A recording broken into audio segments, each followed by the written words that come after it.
রাঙ্গামাটির কাপ্তাই লেকে টানা বৃষ্টিপাত ও উজান থেকে নেমে আসা পাহাড়ি ঢলে পানির উচ্চতা দ্রুত বেড়ে চলেছে। পরিস্থিতি নিয়ন্ত্রণে রাখতে বৃহস্পতিবার ৭ আগস্ট সন্ধ্যা থেকে কর্ণফুলী পানি বিদ্যুৎ উৎপাদন কেন্দ্রের সবগুলো ১৬টি জলকপাট ৩.৫ ফুট করে খুলে দেওয়া হয়েছে। এর ফলে সেকেন্ডে প্রায় ৬৮,০০০ কিউসেক পানি লেক থেকে কর্ণফুলী নদীতে প্রবাহিত হচ্ছে।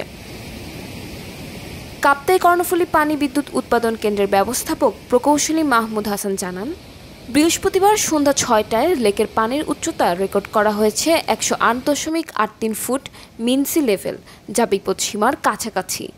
লেকের সর্বোচ্চ পানি ধারণ ক্ষমতা ১০৯ ফুট MSL।